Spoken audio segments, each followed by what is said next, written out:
My name is Eleanor, a 44-year-old homemaker. I met Raymond at a party when I was 20, and we instantly clicked. Just 3 months later, he confessed his feelings, and we started dating. A year later, as I turned 21, he asked, "Will you marry me?" A year after our marriage, I became pregnant, and our first son was born. I thought I would have the fairy tale life I had dreamt of during my school days, but life wasn't that simple. "Hey, is dinner ready yet? Did you make the bed?" That's what Raymond always says when he comes home from work. I sometimes wonder if he thinks of me just as a maid. "I'm sorry, I got a bit tied up. I'll get everything ready now." Seriously, don't you think about how tired I am after work? I deal with so much stress to provide for our family. And remember, I'm a manager. Whenever something doesn't go his way, Raymond starts ranting about being a manager and makes snide remarks. He wasn't like this when we first got married. People often ask if I'm okay with how he behaves. Of course I'm not. It's unbearable. But honestly, I do appreciate that he brings in the money. Thanks to Raymond's good salary, we've never had financial troubles. But imagine if I challenged him wrongly and he retorted, "You're defying me." Fine, I'll stop contributing to the house. Then I wouldn't know what to do. So even if he says a bit much sometimes, I try to tolerate it. Though I wish I could say it was always easy. But with the way Raymond's been acting lately, even that tolerance is strained. Like the other day, he ranted, "Why aren't the clothes dry? You didn't even use the dryer, did you?" I told you before, I like my clothes feeling cozy. They need to be fluffy from the dryer. I had a lot on my plate with shopping and chores. I didn't get to the dryer. That's not the point. I work hard every day. But what about you? Aren't you a homemaker? Shouldn't you have time for at least this? Raymond never does household chores. He believes that's the wife's job. Just because I'm a homemaker doesn't mean I always have free time. I wish he'd help out a little. It was the same when our child was born. I'm busy with work. I'm tired, always some excuse. So I've done all the household and childcare duties by myself. But there's another source of stress, my mother-in-law. "Eleanor, did you clean this properly? And what are you planning for dinner tonight?" Surely not some takeaway. Whenever my mother-in-law visits, she's always like this. She constantly looks for my mistakes and never hesitates to criticize. Both mother and son act similarly. Like they say, the apple doesn't fall far from the tree. And today, she started again. "Eleanor, how many times have I told you to clean the house every day to make it comfortable for my son? Why don't you? Are you ignoring my advice on purpose? This is why I was against my son marrying someone like you. You can't even manage the house properly. Just looking at you infuriates me." Constant criticism from Raymond and my mother-in-law, and I endure it all with a smile. But there's one thing I just can't overlook, my mother-in-law's gambling habit. Whenever she has the chance, she's playing poker, slot machines, roulette, or craps. She just loves to gamble and spends all her money in the blink of an eye. Worse still, she laughs about it, and Raymond just laughs along with her. Hold on a second, whose money do you think you're using? The money mother-in-law spends on gambling comes from our household savings. I've brought this up to Raymond multiple times, but hey, could you tell Mom? I mean, I could tell her, but if I do, I think she'd be real shocked. Plus, I'm so busy with work, I don't think I can discuss it calmly. He always comes up with these excuses and never asks. So I decide to convey Raymond's message to mother-in-law for him. Why can't a mother use the money her son earns? She told me I can use as much as I want. She retorted, thinking that Raymond would back me up. I say Raymond feels the same way. Could you please stop using our household savings without asking? Right, honey. But Raymond interjects. What are you talking about? The household savings is for all three of us, excluding only Mom is wrong. Sorry, Mom, don't listen to her. She's lying. You can use the money as you always have. This is how Raymond always changes his story depending on who he's talking to. Moreover, he started blaming me for mother-in-law's gambling habits, saying they worsened after we got married 3 months ago. That's just not true. Even before our marriage, mother-in-law was gambling frequently. Whenever I went shopping, I'd see her coming out of the local poker club. But when I bring this up to Raymond, he accuses me of lying and then ignores the issue. He'll never see his mother's true colors. These remarks keep coming, and I'm getting fed up. Oh, look at the time. I should get going. Wait, Mom, you didn't forget about our plan, right? How are the preparations? Yes, they're well underway. What plan? What are these two up to? I'm taken aback by Raymond's sudden question and try to figure out their scheme. With that, mother-in-law, humming a tune, leaves in high spirits. At last she's gone, I think to myself. I look over and Raymond is grinning from ear to ear, waving until his mother's out of sight. A week later, I finally understood the meaning behind Raymond's words about preparations. Have a good day, slam.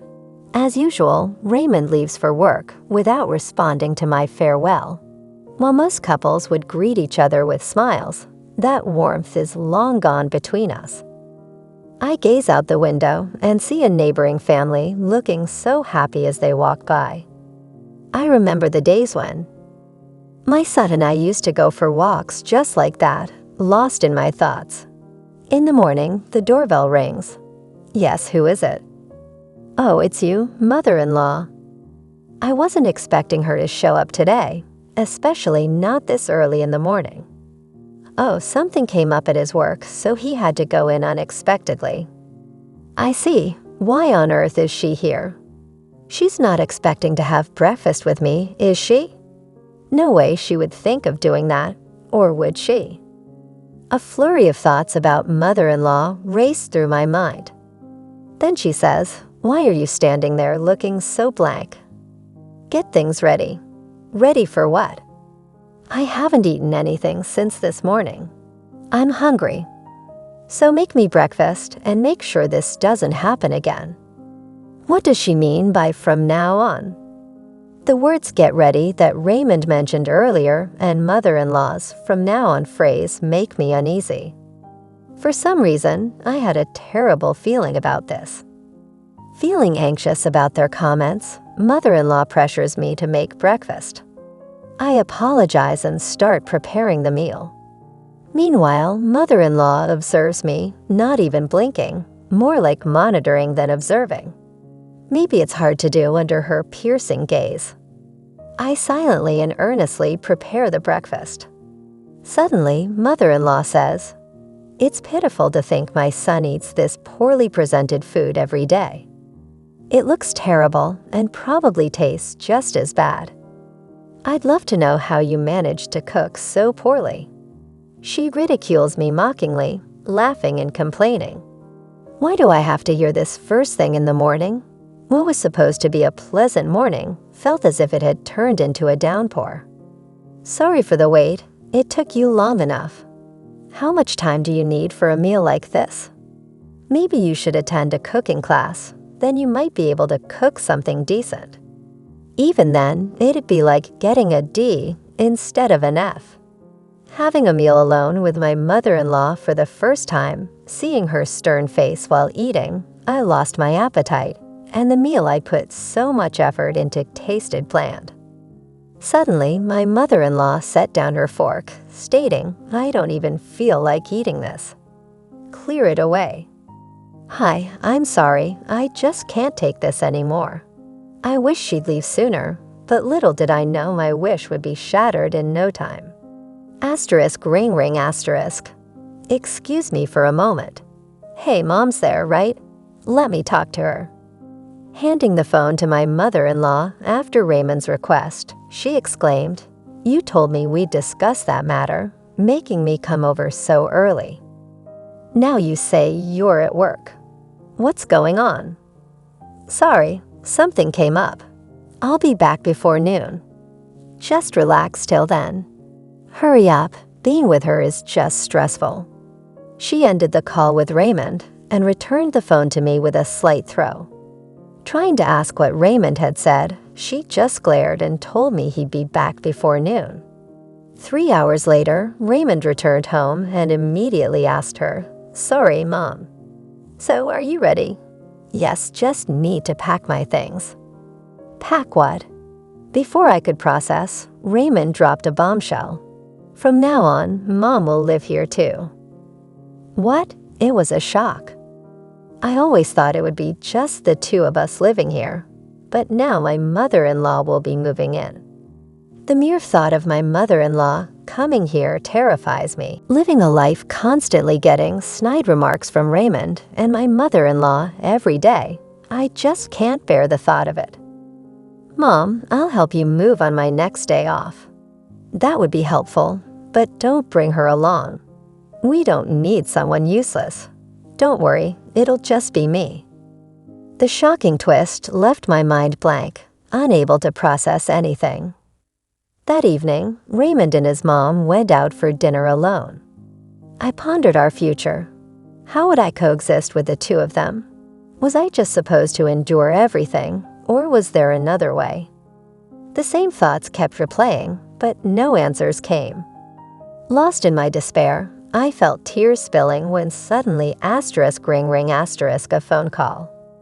Wiping away my tears, I answered. The voice on the other end was, "Oh, a call from the most unexpected person." The familiar voice echoed in my ear when I picked up the phone. "Mom, it's been a while." "Eric, it has indeed. Have you been well?" "Yeah, I'm good. Granddad and Granny are also doing well. We're all getting along." It was my son Eric on the other end. After graduating from college, Eric took a job at a company near our family home.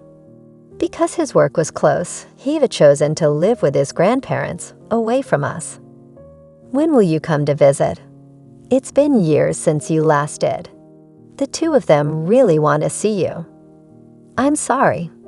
I've been so busy and just couldn't make it to the family home." "Busy with what? Isn't it because of Dad and Grandmother?" He hit the nail on the head. The reason I couldn't visit was indeed because of those two. Raymond didn't like the idea of me visiting my parents. As a homemaker, Raymond only sees me as a mere housekeeper.